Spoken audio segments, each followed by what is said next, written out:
Shavuot, el Señor les bendiga. Saludamos a todos nuestros ministerios asociados. Reciben pues un gran abrazo fraternal desde acá, desde el estado de Florida.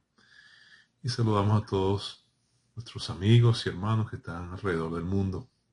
Que el Dios de Israel les bendiga y les guarde.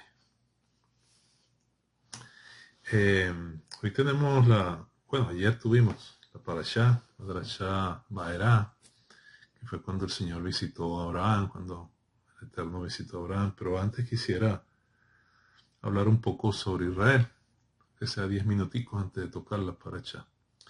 Y el punto es que en la medida que el tiempo va pasando, cada quien va tomando su lugar.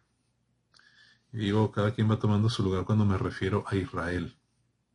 Nosotros con mucho gozo y con mucha satisfacción hemos visto cómo la Iglesia Internacional se ha comprometido y ha entendido que forma parte de ese Israel de Dios, que su padre también es Abraham y que servimos al mismo Dios, al mismo Señor, y tenemos un mismo espíritu y una misma palabra. Así que muchísimas gracias, y sé que Adonai, que el Dios de Israel, les bendecirá tanto a ustedes como a nosotros, porque formamos un cuerpo cuya cabeza es Yeshua. Sin embargo, no está mal recordar dos puntitos que justamente están acá en Romanos 11. Porque cualquier creyente entiende, ¿verdad?, que una vez que confiesa Yeshua, pues está en Israel y debe estar a favor de Israel. Y aprovecho la oportunidad de darle gracias al Señor por la buena decisión y elección que ha tenido esta nación, ¿verdad?, en elegir al próximo presidente. Porque una cosa es elegir a un presidente que le da la gloria a Jesucristo, a Yeshua, que pone a Yeshua como su jefe, y otra cosa sería elegir a una persona que se burla de Jesucristo. Eso dice mucho, eso dice muchísimo, porque ¿quién se burla de Dios? Nadie se puede burlar. Sin embargo, tienen la osadía de hacer eso. Y las consecuencias, pues, no van a ser buenas, porque eso es altivez, eso es soberbia. Y Dios mira eso de lejos. Así que yo creo que la mejor decisión que ha tomado este país, y yo lo felicito, ha sido pues decidir por la persona que prontamente tomará las riendas de este país. Por cierto, Maduro ya salió que, bueno, nosotros estamos dispuestos a tener una buena, porque la primera fue muy buena, pero esta sí, esperamos pues que, todavía ni siquiera ha tomado posesión y ya está hablando tontería. Y eso lo hace pensar a uno, ¿no? Permítame este paréntesis, eso lo hace pensar a uno, y uno dice, oye, pero ¿por qué estaban pasando tantas cosas en el mundo? Y ahora parece que, los malos ahora son buenos y quieren amistad y quieren cordialidad y quieren, bueno, queremos sí, lo mejor, la paz para el mundo, todo lindo, bello. Entonces uno dice, bueno, pero ¿por qué antes estaban haciendo tantas atrocidades y por qué se permitían hacer esas cosas? Uno piensa eso. Así que bueno, seguimos orando pues por esta nación que de una u otra forma Dios la ha escogido para que esté al lado de Israel, ¿no? Y precisamente entonces se cumple la palabra: bendeciré a los que te bendijeren, los que te maldijeren los maldeciré. Y la otra parte pues que dice: pedí y orad por la paz de Jerusalén, sean prosperados los que te aman. Entonces seguimos con Israel, y quiero hablarle a ese sector, ¿verdad? Ese sector de creyentes que no entienden quizás la posición de Israel, y es básico entender. Por ejemplo, Ron Cantor dice,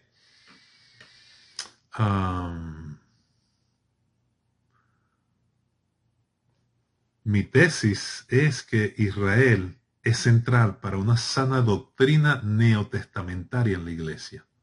Claro, tú no puedes hablar de una doctrina del Nuevo Testamento sin tomar en consideración Israel y su reino, porque tú formas parte de Israel. Entonces dice, Pablo advierte a los romanos sobre el orgullo. Entonces el capítulo 11 es el clímax del libro en el que reprende a los romanos por su arrogancia hacia Israel.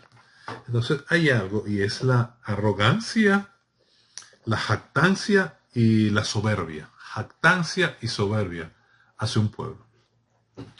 Hacia un pueblo que está endurecido en parte, de acuerdo a las escrituras, para que venga entonces la plenitud de los gentiles. Y cuando yo no entiendo bien esto, entonces yo empiezo a discernir de una forma equivocada las escrituras, sin entender que realmente el Señor está permitiendo todo esto para dar cumplimiento a la promesa que le dio a Abraham, en que serán benditas todas las familias de la tierra y que Israel va a tener su momento y va a tener su día. Entonces, aquí cuando habla de las ramas silvestres que son injertadas en el olivo natural, que se refiere a los gentiles, cuando son injertados en Israel, dice el verso 18, no te jactes contra la rama, y si te jactas, sabe que no sustentas tú a la raíz, sino la raíz a ti. Pero la palabra jactar, aquí en la palabra, es en griego es la palabra kata kashumai, kaushomai. Pero me llama la atención la palabra kata, porque es la misma que utiliza Yeshua, o la traducción, cuando él dice no he venido a abrogar. Pero cuando él dice abrogar, lo que está diciendo es pisar la palabra y hacerle presión sin importarme. Utiliza la palabra kata también. Y ese kata, que es no te jactes, es precisamente cuando tú tratas de pisar a Israel, cuando tú tratas de pisar al pueblo judío sin importar. Y cuando no entiendes el plan del Señor y tú mismo no entiendes que tú perteneces a Israel por fe. Le estoy hablando a esa minoría, porque tengo que hablar la verdad, tengo que hablar lo que dice la palabra, tengo que hablar la enseñanza apostólica, que nosotros somos un solo pueblo cuya cabeza es Yeshua, una iglesia internacional y un pueblo de Israel unidos adorando a un mismo Señor, a un mismo Mesías, a un mismo Dios, para que se cumpla aquella palabra que dijo, ¿verdad, Ruth? Tu pueblo será mi pueblo y tu Dios será mi Dios, ¿verdad? Entonces dice, no te jactes. Y la otra palabra que la utiliza más adelante, el verso 19, pues las ramas, dirás, fueron desgajadas para que yo fuese injertado. Bien, por su incredulidad fueron desgajadas, pero tú por la fe estás en pie. Después dice, no te ensoberbezcas, sino teme, porque Dios, o Adonai, no perdonó a las ramas naturales y a ti tampoco te perdonará. Es decir, si las ramas naturales fueron cortadas o desgajadas, ¿por qué? Por soberbia y jactancia, entonces tú, si también tienes ese espíritu de soberbia y jactancia, vas a ser cortado. Entonces esto es algo bien serio contra aquellas personas que están contra Israel. ¿Por qué es serio? Primero, porque lo dice la palabra. Y segundo, porque Israel es tu prójimo. Porque Israel es tu hermano mayor. Israel es tu familia en la fe. ¿Entiendes? Entonces aquí te está diciendo, no te jactes. Aquí te está diciendo, no te ensoberbezcas, porque si no, vas a ser cortado.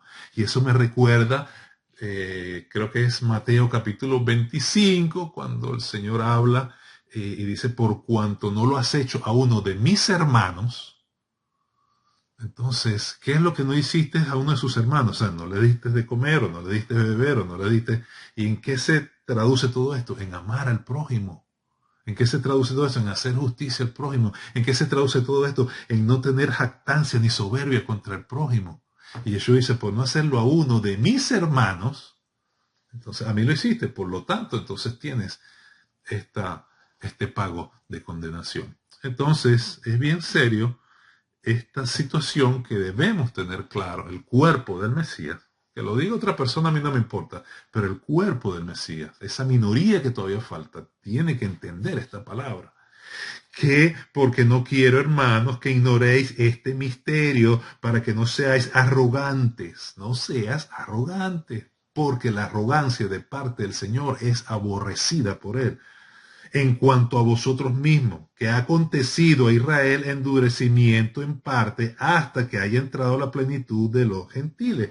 Proverbios 8:13 dice, el temor de Adonai es aborrecer el mal, la soberbia y la arrogancia, el mal camino y la boca perversa, aborrezco, dice el Señor.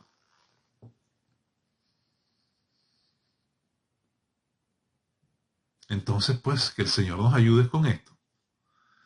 Que tengamos pues bien claro teológicamente cuál es nuestra posición en el pueblo del Señor, cuál es nuestra posición en el cuerpo del Mesías.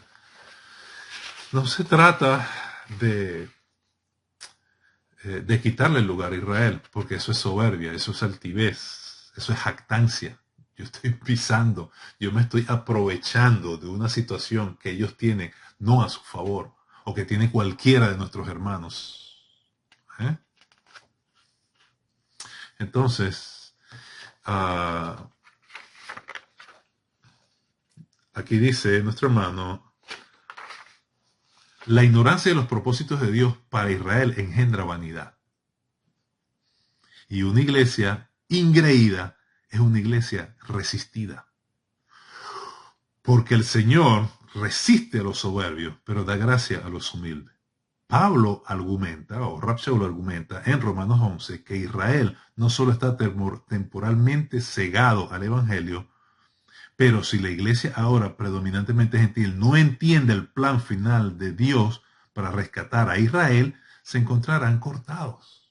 Entonces nuestra posición ahorita es orar por Israel.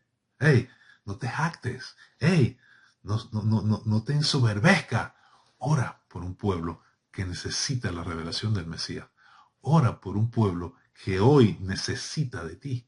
Ora por un pueblo por el cual salió la salvación a toda la humanidad y que hoy están ciegos en parte para que entre entonces a la salvación la plenitud de todos los gentiles. Entonces dice, conclusión, hemos establecido que cualquier trabajo de teología sobre la iglesia y el Espíritu Santo, al final estamos incompletos sin una comprensión del reino mesiánico con base en Jerusalén. O sea, tú me puedes hablar la teología que tú quieras, para arriba y para abajo y de lado y de medio lado, pero si tú no pones a Israel, tú me estás hablando incompleto, porque no me estás hablando del reino y el fin, la finalidad de todo esto, de aprender Torah, de caminar, es establecer el reinado en la tierra, cuyo rey será sentado en Jerusalén y nosotros estaremos legislando la ley de Adonai y la tierra será llena del conocimiento del Señor. Entonces, la finalidad de Dios en sus promesas de Israel. Pablo sugiere que si la iglesia tuviera una actitud arrogante hacia Israel, conduciría al orgullo sobre Israel y algún tipo de juicio sobre la iglesia. Entonces, Romanos capítulo 11, versos 21, 22 y 25. Hoy en día muchos teólogos están teniendo sus propias conversiones con respecto a Israel y es lo que yo le estoy diciendo. Damos gracias y gloria al Señor porque sabemos que la iglesia está despertando y está entendiendo por fe cuál es su posición en Israel. Hay una circuncisión en el corazón, hay una sola palabra, hay un solo Señor, hay un solo Dios, un solo Espíritu, un solo bautismo tevilá. Y no podemos entonces entrar en jactancias ni en soberbia, porque al fin y al cabo, pues, Dios es uno y su sangre nos limpia tanto a nosotros como a ellos y cada quien en su propósito. Entonces, finalizando pues esta porción que quiero dedicarle a Israel y a su posición, pues, por decir así, profética de estos últimos tiempos, pasamos entonces a la enseñanza, y la enseñanza está en Génesis capítulo 18, donde Abraham es visitado, ¿verdad? Es visitado por, se lo resumo, 2 ángeles, y es visitado por el Señor. Y es hermoso esto porque así como el Señor visitó a Abraham porque le había dado una promesa y una palabra, así también va a visitar a nuestro pueblo Israel. porque le ha dado una promesa y una palabra y él la va a cumplir. ¿Entiendes? Entonces aquí, en Génesis 18, dice que apareció Jehová o Adonai en el Sinal de Manre, estando sentado en la puerta en su tienda en el calor del día. Alzó sus ojos y miró, y aquí 3 varones. Entonces, los rabinos dicen, en el calor del día se refiere a una situación fuerte de prueba. Otros dicen que estaba recién circuncidado, tenía 3 días la circuncisión, tenía dolor. Sin embargo, él estaba a la puerta porque él algo estaba esperando. Pero eso es que él, cuando ve la visita y entiende quién lo está visitando, porque resulta que son 2 ángeles y le está visitando Yahweh. Y aquí voy al punto. Por ahí creo que fue Livia, me pasó un escrito donde se habla hay uno que habla ahí de los trinitarios y los unitarios. Eso vuelve un arroz con mango. Que el Padre es el Hijo, que el Hijo es el Padre, que el Padre es el mismo Hijo, que el Hijo le habla al Padre, y el Padre para allá el Hijo, y el Padre el Hijo. O sea, una broma que no lo entiendo ni lo quiero entender, porque no está bien la forma como lo explican. Los judíos llegaron a la conclusión. Y ellos dicen, ¿cómo 3 pueden ser 1? Yo esto lo he dicho infinidad de veces, tengo que volverlo a repetir. ¿Cómo 3 pueden ser 1? No están negando la Trinidad ni están negando la unidad. ¿Cómo 3 pueden ser 1? Tú no puedes entender la manifestación o no puedes entender la esencia del Todopoderoso con mente humana y bajo un método de pensamiento griego. ¿Entiendes? Ontología. No lo puedes entender así. Por más que tú quieras, no vas a poder. Tú tienes que entender a una mente infinita que piensa más allá de nuestros pensamientos y en consecuencia es mayor y más grande que nuestra mente, porque es infinita. Tú tienes que entonces entenderlo de acuerdo a su manifestación. Entonces, como Él se manifiesta, es que yo puedo entender que evidentemente hay una pluralidad en Dios. Hay una pluralidad en Elohim. Entonces, aquí está el punto. La palabra del Señor, en Juan 1:18, dice, a Dios nadie le vio jamás. El unigénito Hijo que está en el seno del Padre, Él le ha dado a conocer. Es decir, que a Dios no lo ha visto nadie. Pero Jehová entonces viene y visita a Abraham. ¿Cómo es eso? ¿Cómo que Jehová tiene cuerpo? Si en los 13 principios Maimónides dice que no tiene cuerpo, no tiene forma, que es indivisible, no se divide. Éxodo 33:20, cuando Moisés habla con el Señor y pide ver su gloria, el Señor le contesta y dice, no podrás ver mi rostro porque no me verá hombre y vivirá. ¿Quién le dijo eso? Yahvé. ¿A quién se lo dijo? A Moisés. Sin embargo, aquí Yahvé está visitando a Abraham de lo más tranquilo y Abraham está viendo el rostro de Yahvé. No solo lo está visitando, está hablando cara a cara con él, y no solo cara a cara con él, sino que también Abraham, como él sabía esa visita, quién era el que lo estaba visitando, lo honra. Y le dice, Dios mío, no pases de mí este momento, siéntate por aquí, ponte aquí, voy a matar un animal, voy a hacerte esto, aquello, lo otro. Le dijo al servidor de él, mira, prepárate esto, y agarró lo mejor de la comida, lo mejor de lo mejor, y se lo sirvió a aquel personaje que lo había visitado, o aquellos personajes, sobre todo aquel que lo había visitado, que él entendía que era Yahvé. O sea, él entendió que el que lo estaba visitando en ese momento era Yahvé encarnado. Yahvé encarnado es Yeshua. Entonces aquí empieza a desmoronarse los trinitarios, los unitarios, que para allá, que para acá, que el Padre, que el Hijo, que el Hijo, que el Padre, que el Padre es el mismo Hijo, que el Hijo le habla al Padre, el Padre le contesta al Hijo, y son los mismos, y está para arriba, y está para abajo, y está aquí. O sea, vamos a ver cómo Él se manifiesta. Perdóname que tenga que repetir esto otra vez, pero creo que es necesario. Entonces, Génesis 18, Jehová se hace presente en forma humana. Escúcheme, Jehová presente en forma humana es Yeshua. ¿Entiendes? La única forma de yo ver a Jehová en forma humana es a través de Yeshua. Entonces, aquí vemos, por lo menos el verso 13 dice, entonces Jehová dijo a Abraham, ¿hay para Dios alguna cosa difícil? El verso 3. El verso 17 dice, y Jehová dijo. El verso 20 dice, entonces Jehová dijo. El verso 22 dice, delante de Jehová. El verso 26, entonces respondió Jehová. El verso 33, y Jehová se fue. Entonces, ¿cómo es que Jehová come con Abraham? Le dice, le habla con él, conversa, o sea, come. O sea, ¿y qué pasó con la comida? Él fue para un baño antes de subir al cielo. ¿Cómo va a entrar una comida material en el cuerpo de Jehová?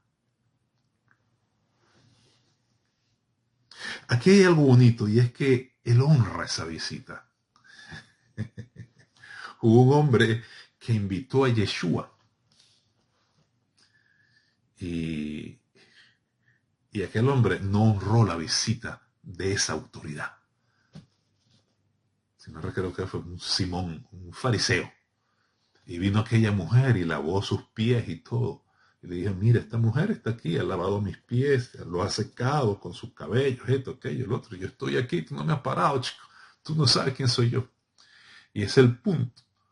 Nosotros tenemos que saber el momento cuando el Señor nos visita. Porque en el momento cuando el Señor nos visita es cuando Él, ¡boom!, da la bendición, cuando nosotros honramos esa visita. Y por eso es que después que el Señor come, después que es honrado, porque cuando tú honras a la autoridad, entonces la autoridad tiene el manto y el poder para bendecirte si tú lo aceptas, si tú quieres. Mira lo que dice entonces.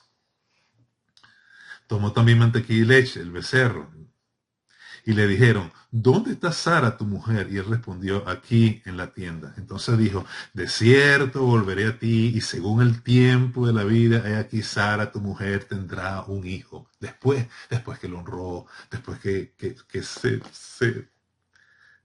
volvió loco dándole todo lo que podía darle y bendecir aquella visita. Después que honró el manto, entonces el manto le dijo, Sara va a tener un hijo. Entonces Jehová dijo a Abraham, ¿por qué se ha reído Sara? Diciendo, ¿será cierto que he de dar a luz siendo ya vieja? ¿Hay para Dios alguna cosa difícil?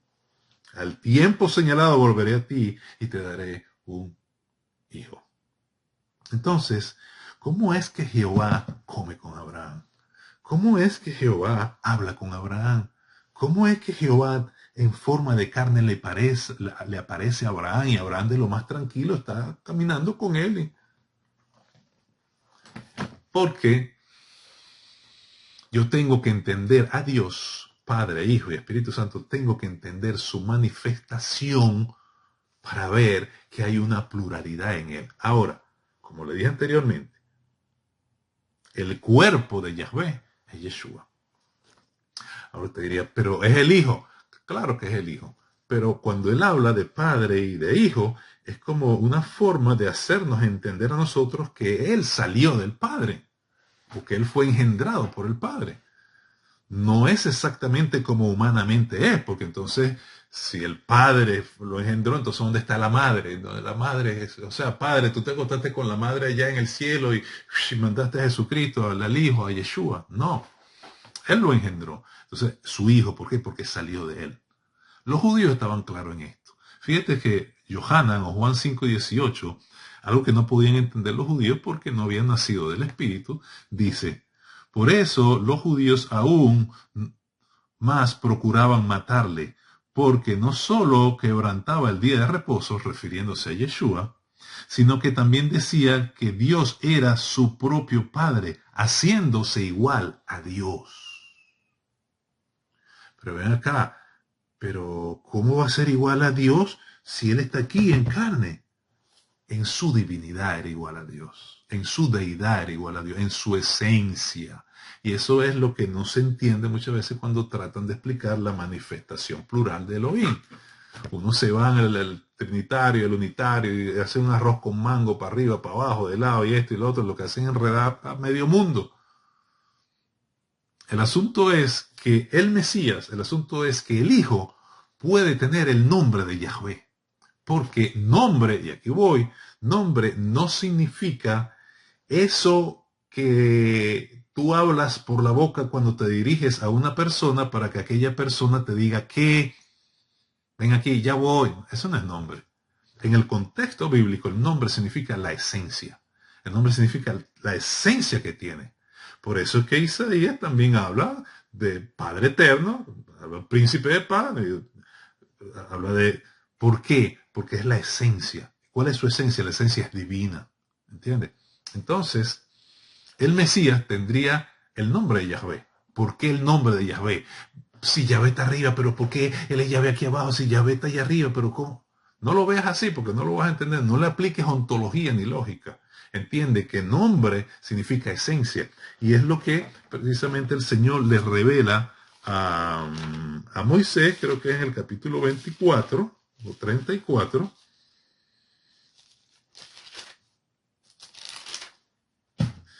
Verso 5, aquí los rabinos dicen que esta es la esencia del nombre del Señor. Aquí Dios le revela su nombre.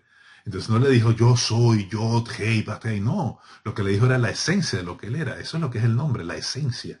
Entonces dice Jehová, entonces dice fuerte, misericordioso, piadoso, tardo para la ira, grande en misericordia, verdad, que guarda. Está hablando la esencia de su nombre. Los rabinos explican bien esto. No quiero ir mucho acá porque se me va a ir el tiempo, pero yo lo que quiero es que usted entienda que cuando el Mesías toma el nombre de Yahvé es porque tiene la esencia de su Padre. Y la esencia de su Padre es divina. Entonces no hay ningún problema. De hecho, los judíos en la antigüedad entendían que el nombre del Mesías sería Padre, sería Yahvé, justicia nuestra.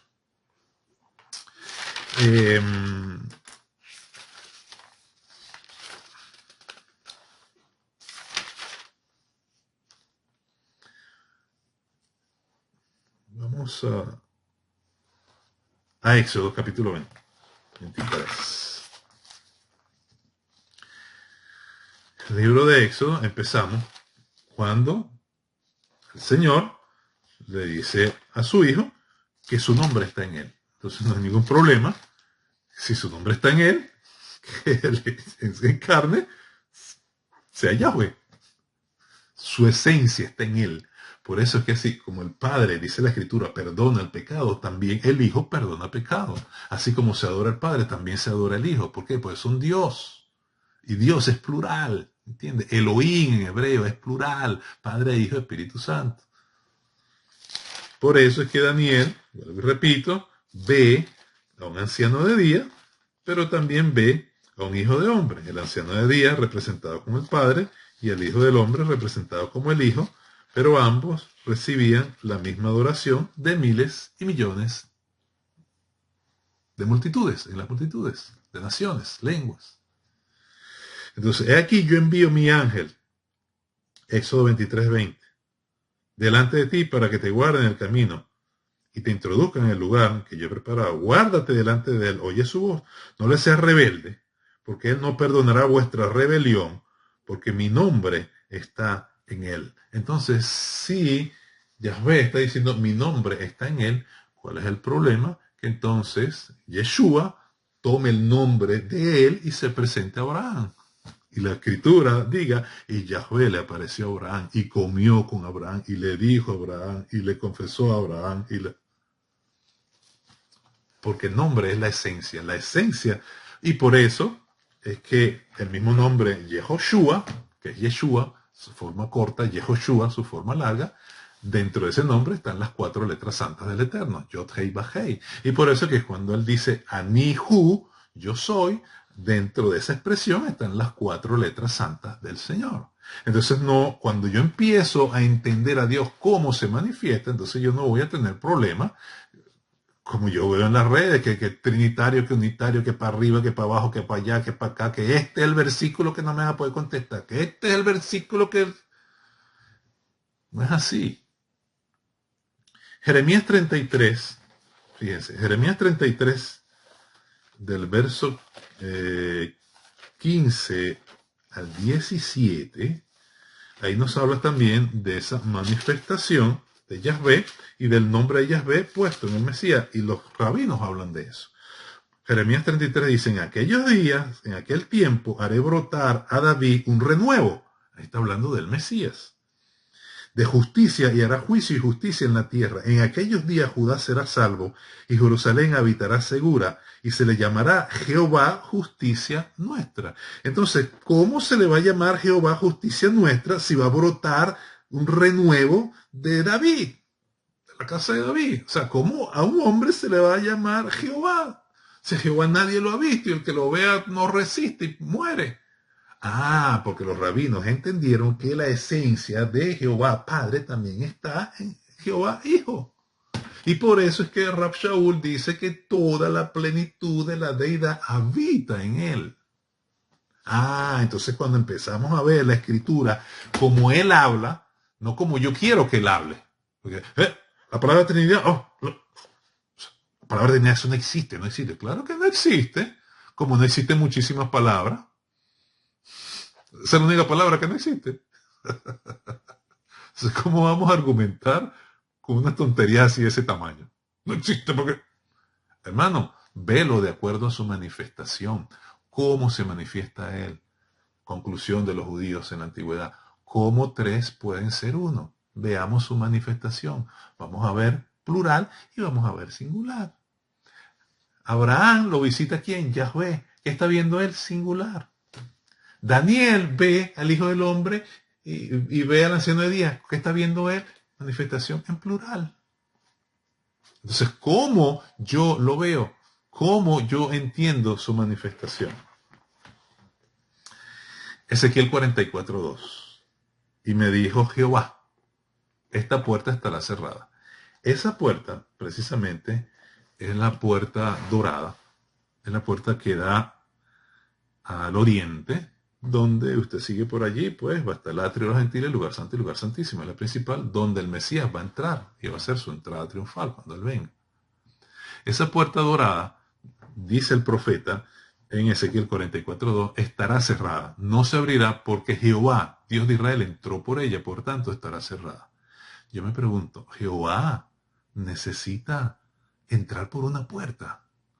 Cuando Jehová es espíritu, cuando Jehová está en todas partes, omnisciente, omnipotente, él necesita entrar por una puerta. ¿Cómo es que el profeta dice, y me dijo, Jehová, esta puerta no se abrirá ni entrar porque Jehová, Dios de Israel, entró por ella, por tanto estará cerrada? ¿Qué Jehová fue ese que entró? Ah, entonces cuando vamos a Mateo capítulo 21, que vemos la entrada triunfal de Yeshua, entonces yo entiendo que ese Jehová que el profeta Ezequiel está diciendo, Ezequiel 44:2, se refiere a Yeshua. ¿Por qué? Porque una vez que entra Yeshua, ¿verdad? Hace su entrada triunfal a Jerusalén, a los años, esa puerta la cierran hasta el día de hoy. Está cerrada. Y es lo que dice el profeta, estará cerrada, no se abrirá ni entrará por ella hombre alguno, porque Jehová, Dios de Israel, entró por ella. Por lo tanto, estará cerrada, señores. Jehová no necesita una puerta para entrar, porque Él es Jehová. Pero ¿por qué dice así? Porque en ese momento Jehová se hizo carne, que es Yeshua. El nombre del Señor está en Él, la esencia del Señor está en Él, por eso es que limpia de pecado, por eso es que perdona los pecados, por eso es que vence la muerte, por eso es que vence el pecado, por eso es que resucita de los muertos, por eso es que se sienta a la diestra del Padre, por eso es que intercede por nosotros, por eso es que vendrá en las nubes, por eso es que pondrá sus pies en el monte de los olivos y temblará el monte de los olivos, por eso es que gobernará las naciones del mundo allí, por eso es que vive y reina por los siglos de los siglos y nosotros le damos toda la gloria a Él. ¿Me entiendes? Porque Él es el único que puede tener la esencia del Padre. Y por eso también a Él se le dice Yahvé, justicia nuestra, como los rabinos han entendido. ¿Y cuáles son los nombres del Mesías? Entonces uno dice por allá, Yahvé, justicia nuestra. ¡Oh!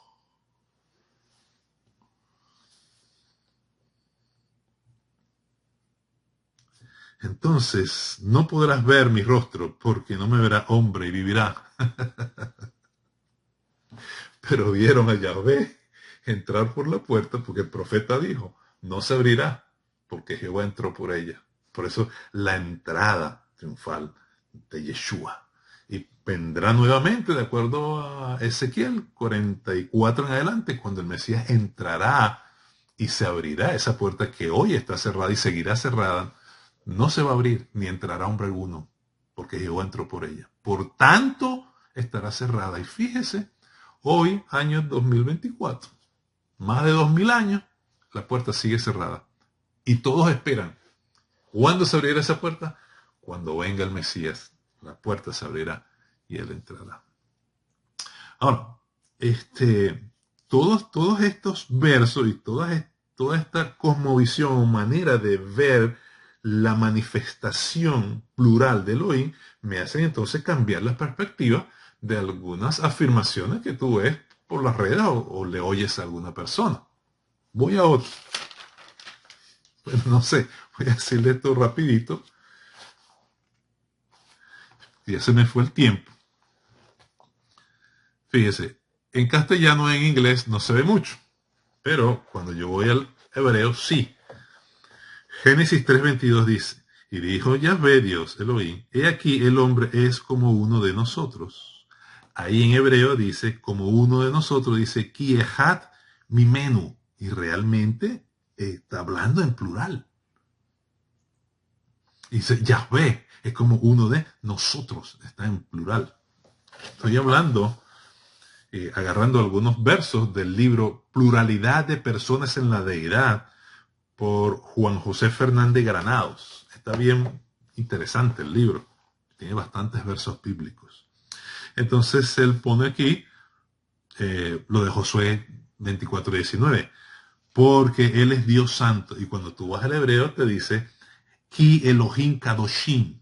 Entonces lo que te está diciendo en hebreo es porque Él es Dios, dioses santos. Está hablando de plural. O sea, Dios mismo le está diciendo a la humanidad, le está diciendo al mundo, yo soy plural, yo soy un Dios plural. Por lo tanto, yo me manifiesto de una forma plural, Padre, Hijo y Espíritu Santo. Y la clave está, Daniel, hijo de hombre, anciano de días. Abraham, Yahvé en carne comiendo con él. Es más, si vamos más adelante, nos damos cuenta que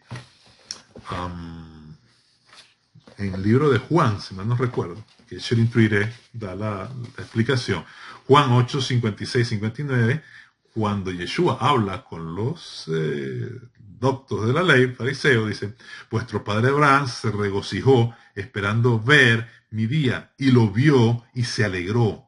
Por eso los judíos le dijeron, aún no tienes 50 años y has visto a Abraham. Esto fue allá, Génesis 18. Abraham vio, fue Yeshua. En verdad os digo, antes que Abraham naciera, yo soy. Está diciendo yo soy, Anihu está diciendo yo, Yohei Bajei. Eso se entiende en el contexto judío. Entonces tomaron piedra, claro, porque le está diciendo, hey, antes de Abraham, yo soy, o sea, Yohei Bajei, yo soy Yahvé. Entonces tomaron piedras para tirárselas, pero Yeshua se ocultó y salió del templo. Entonces dice, aquí Yeshua hace varias afirmaciones escandalosas. Podemos entender por qué los líderes religiosos estaban ofendidos y trataban de apedrearlo. Yeshua dijo que él vivía desde antes del tiempo de Abraham. Dijo que Abraham se regocijó de ver su día. Yeshua no dijo que se regocijó en una visión o en ver una fecha en el calendario. Abraham se regocijó de ver a Yeshua en el día en que le visitó, tal como aparece en Génesis 18. Por eso es que justamente esta paracha se llama ¿qué? Vaerá, que significa y vio, y miró. Abraham vio a Yeshua encarnado, el cual es Yahvé. Él puede tomar el nombre de Yahvé porque el Padre se lo dijo, mi nombre está en él. Los judíos lo vieron claro cuando dijeron, el nombre del Mesías será Yahvé, justicia nuestra. Esto puede verse claramente en la respuesta de los líderes religiosos cuando le dijeron, ¿y has visto a Abraham? Está claro que ellos entendieron lo que Yeshua afirmó. Claro, o sea, le están diciendo, o sea, tú me estás diciendo que tú viste a Abraham. Que Yeshua afirmó que él y Abraham se habían visto el uno al otro. Yeshua declaró que él existió antes de Abraham. Dijo también, antes que Abraham naciera, yo soy. Esta es una referencia al nombre de Adonai, como yo les expliqué ahorita. Génesis 18 nombra 4 veces el nombre yo soy, etcétera, etcétera, etcétera. Entonces, en un contexto hebreo, tú te das cuenta que para yo entender la pluralidad de Dios, yo tengo que entender cómo Él se manifiesta al hombre. Olvídate de lógica, está aquí, papá, es papá, no, pero Isaías dice que es padre, y no entiende que cuando está diciendo Padre Eterno es porque tiene la esencia del Padre, es igual al Padre, porque el nombre, por eso es que dice, y llamará su nombre. ¿Por qué dice nombre? Ah, porque es esencia. La esencia que tendrá ese niño es como la del Padre Eterno, como un príncipe, como un rey, eso es lo que está diciendo Isaías. No es que es padre, pero es hijo, para ver, bueno, padre, padre, ¿cómo estás, padre? Bueno, aquí está el hijo, todo bien. ¿Y tú, padre, cómo estás? Bueno, aquí. No es eso. Tiene una unidad perfecta y completa. Daniel vio al padre y el hijo. Abraham vio a Yeshua y le dijo Yahvé. O mejor dicho, la escritura dice, y Yahvé le apareció. Es diferente. La escritura misma da testimonio. Yahvé le apareció a Abraham. Entonces, finalizo con esto. Si vamos a hablar de esto, bueno, pasaríamos muchísimas horas hablando y hablando y hablando y hablando de esa manifestación plural y cómo Dios se manifiesta a su pueblo para que el pueblo entienda la esencia de él. Eso es todo. Agarran un tema. Mateo 28, 19. No existen los manuscritos originales. Te hablan así, tú dices, wow, el hombre tiene manuscritos originales.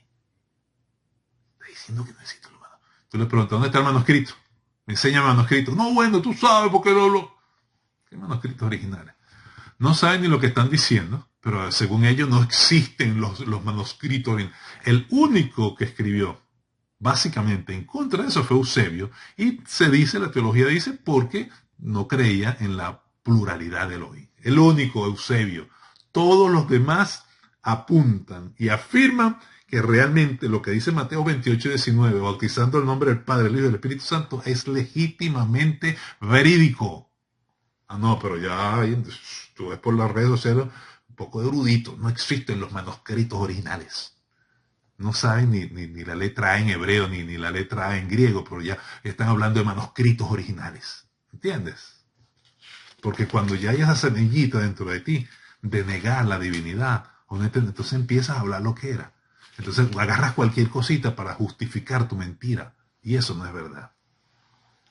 Entonces eso no es una fórmula de bautismo. Por lo David Stern lo habla bien claro y él dice que también hay una cuestión textual, aunque casi todos los manuscritos antiguos tienen la fórmula trinitaria. Eusebio, el historiador de la iglesia, que puede haber sido no trinitario en sus escritos anteriores al concilio de Nicea en el año 325, cita el verso sin ella. Padre, hijo, Eusebio es el único, porque según no era trinitario, no creía en la pluralidad de Dios. Pero entonces no existen los manuscritos. Esto lo está hablando nuestro hermano David Stern, un erudito. Bendita sea su memoria, partido con Yeshua, por él nos dejó pues esta reliquia. Dice, algunos judíos mesiánicos usan el término Trinidad para evitar conscientemente la palabra triunidad, que tiene,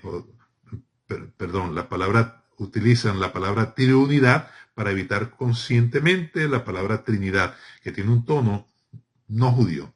Eso depende también como tú lo veas, ¿entiendes? Pero sí hay una pluralidad. Ahora, no sé si me da tiempo, pero voy rápido. Cuando se habla del Padre, del Hijo, del Espíritu Santo, Yeshua hizo bautizándolo, ¿no? Es lo que Mateo escribe, en el nombre del Padre, del Hijo y del Espíritu Santo. Dices, bueno, saludamos a Aníbal, saludamos a Ruby Sepúlveda, saludamos a Yoneida, por ahí vi también a nuestro hermano de Holanda. Bueno, aquí dice, con respecto al bautismo, y por qué Rab Shaul no quería bautizar.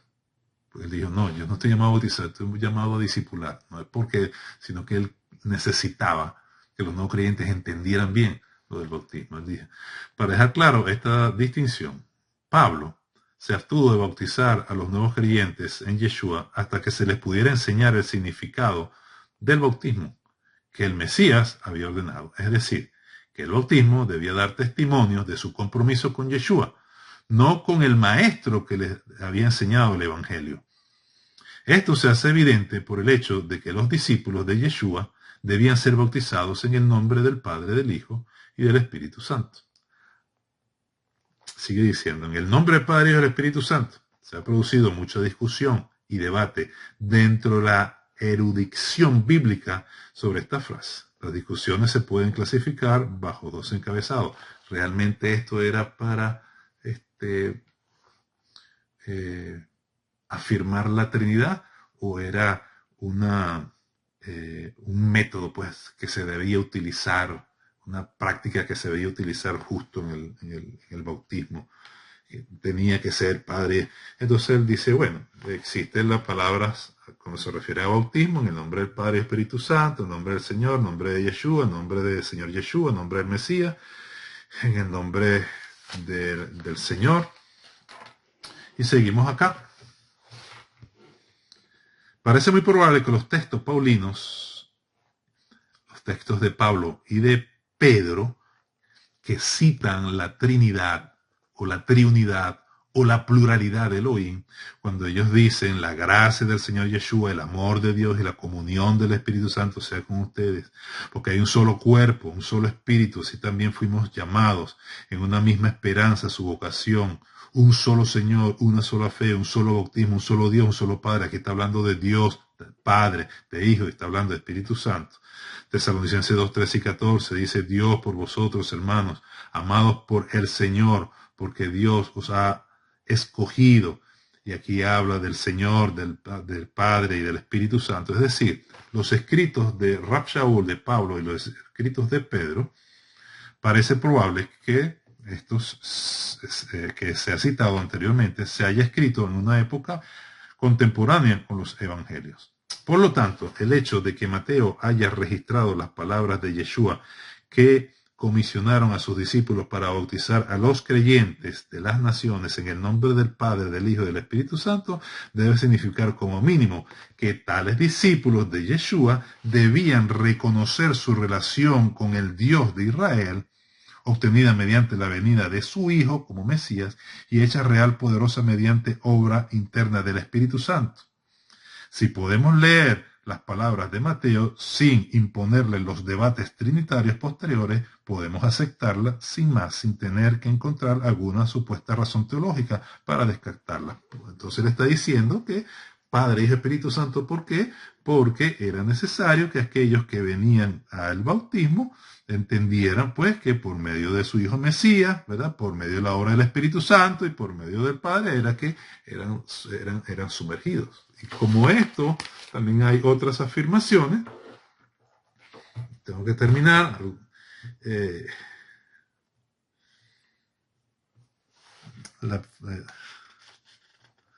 Por lo tanto, da una evidencia tan clara y sustancial de la autenticidad de la frase del Padre, el Hijo y el Espíritu Santo en Mateo 28, 19. No hay razón por qué cuestionar que no lo haya escrito Mateo. Dada la autenticidad de la frase, bautizando en el nombre del Padre y del Espíritu Santo, como debemos entender el significado de Mateo en estas palabras, en resumen, el significado es que al someterse a un bautismo en el nombre del Padre, del Hijo y del Espíritu Santo, significa que por la fe en Yeshua, el Hijo, uno ha entrado en la comunidad del pacto del Mesías y se ha sometido voluntariamente y públicamente a su señorío, habiendo muerto con él y habiendo resucitado con él a una nueva vida. Además, esta comunidad del pacto que hace miembro a un discípulo de Yeshua es la que ha sido establecida por el Padre, el Dios de Israel, y como tal el creyente es injertado en el remanente creyente de Israel. Es decir, la mayoría de los eruditos a nivel mundial mesiánicos que creen en la pluralidad de Elohim, de acuerdo a sus investigaciones, todos, absolutamente todos, te puedes leer Michael Brown, te puedes leer a Shirin Tree, puede leer David Esther, puede leer Tim Head, puede leer todos los maestros duros a nivel mundial. Llegan a la conclusión, y eso sí dicen los manuscritos realmente, que la evidencia es que lo que escribió Mateo es correcto. Y el único fue Eusebio, puesto que tenía una posición no trinitaria, o mejor dicho, que no creía en la pluralidad de Elohim. Así que vamos a dejarlo entonces hasta aquí. Esta es una forma de ver la pluralidad de Elohim, una forma minúscula de ver la pluralidad de Elohim. Y vamos a tratar de entender la esencia de Elohim, porque hay muchísimo de esto de qué hablar, pero vamos a entender de acuerdo a su manifestación y realmente lo que el Espíritu Santo quiso decir al pueblo. Que el Señor te bendiga, será hasta la próxima, y seguimos orando por Israel. Shalom.